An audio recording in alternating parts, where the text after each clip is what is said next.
Hello guys, in this tutorial I'm gonna go over how to make the spine twist, because right now if we rotate the chest controller, we're only rotating this particular joint here. It's not rotating the entire spine, so we need to figure that out. It's actually very simple. If you go to node editor, let's clean things up, and then what I need to go for is select the AK handle there, add it here, that's the AK handle, and then I also need my chest controller, add it in. Okay, I need to use the chest controller and use its rotation Y to control the twist of the IK.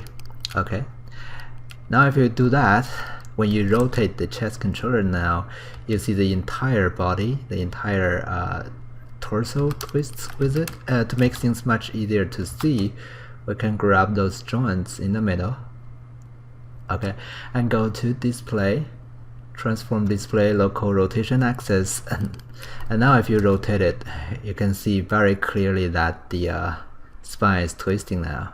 Okay, but if you go to the bottom one, the hip one, if you rotate it, it's not twisting at all. So I need to make this one work also.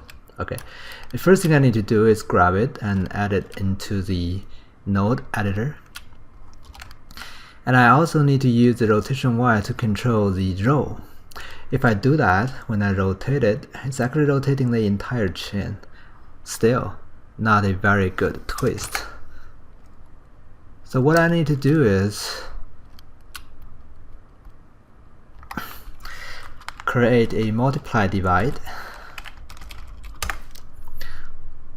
I can call this one multiply divide invert twist. Okay, and then I need to use the rotation Y as the input 1x here, but the output, the operation will be multiplied, the input 2 will be -1. So I'm just inverting the result from the hip rotation Y and use that as the twist. So connect that to twist. Okay. Oops. Let me try that again. To twist. Okay. You probably are noticing that when I do that, it's breaking the twist from the chest. But let's see if that one is working now. If I now rotate my hip, you see a very nice twisting happening there. Okay. So now I managed to make them work individually. I need to then combine their effort together. And I need another node called plus, minus, and average. Let's just call this one twist combine. Okay, and then I need the input 1D as the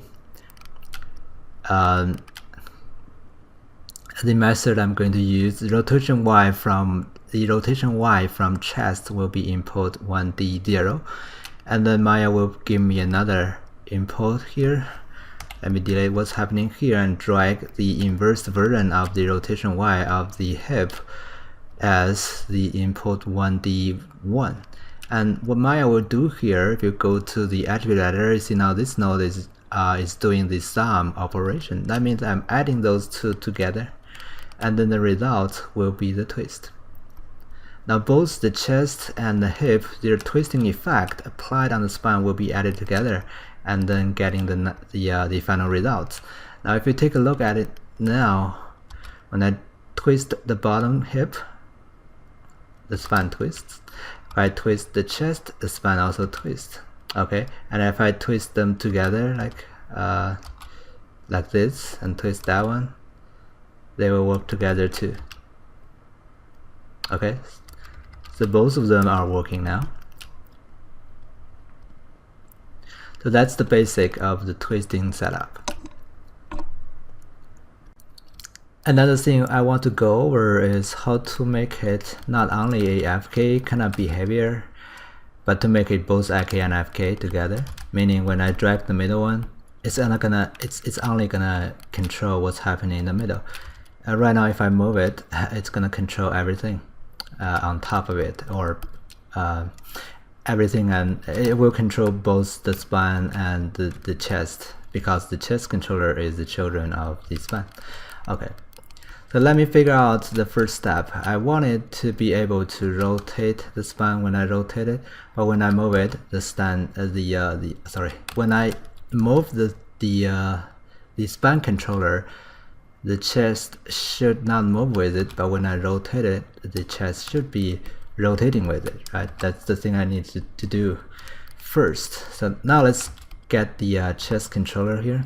Okay, now I know that if I want to make that work, then the chest controller should not be the children of the span controller anymore. So I'm just unparenting it. Now my chest controller is no longer the children of the span. Okay, but I want it to be able to rotate when I rotate the span controller. In that case, I need to select the chest controller and group it.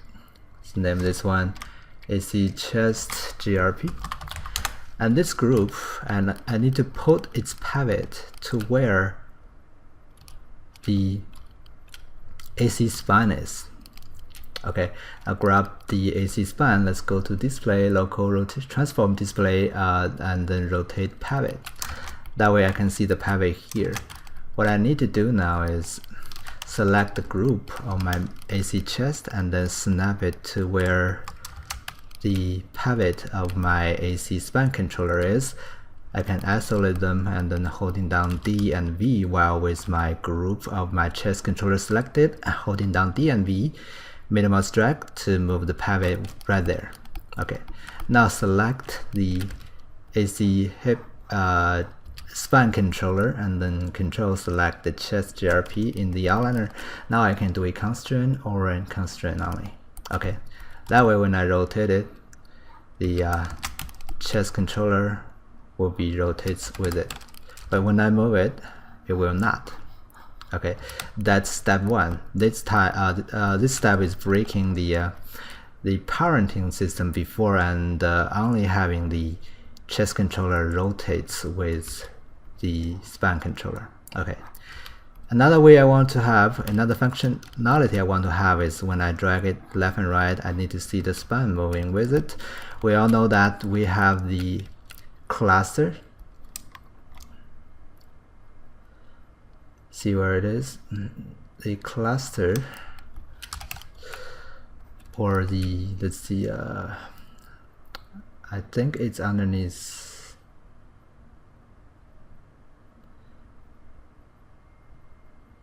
the joint. Yeah, that's the span IK, right?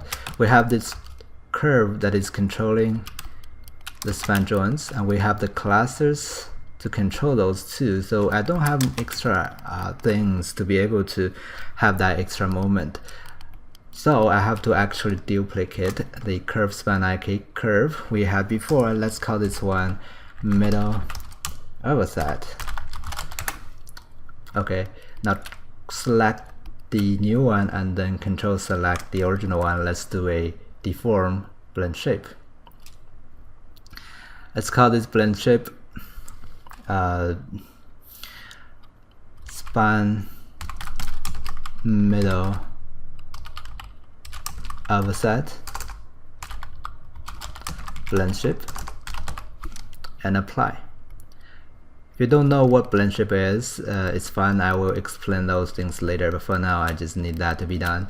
Now if you select the span IK now, go to the channel box, you see now there is another one called the span IK curve. It should be there. Import middle offset blend shape. Yeah, it's over here. Okay. Click that, you can open it, and then you can see this one here called the curve span IK middle offset. That's the name of the curve I created earlier. What I need to do is go to there again, and then change this value to 1. Okay, that means no matter what I do on this new curve I duplicated, for example, drag some of its vertex, it's gonna change the original shape also. And then the task becomes really clear. Now if I grab the vertex in the middle of this new curve and then create a cluster, and then parent that cluster to to the span controller. Now if I drag the span controller, I can control what's happening in the middle. Okay, that's how you control the middle part of the span without affecting what's happening on the top and the bottom, but still be able to rotate it with like that. So that's what that is. Now of course, if you want to have it like it looks more smooth, you may want to go in and tweak smaller weighting issues on those cluster and vertex, but I don't think that's really necessary to go over now. It's more like a very advanced topic, I think. We're just learning like rigging from like beginning, so those things are too complex to start with. So that's why I didn't introduce this little part, how to make the middle part move individually to control what's happening in the middle. But they are actually not that complex if you kind of understand the basics. But I just want to make things simple to you for now. Okay, so that's that. If you're interested in, you can try that on your rig, but that's not a requirement this time.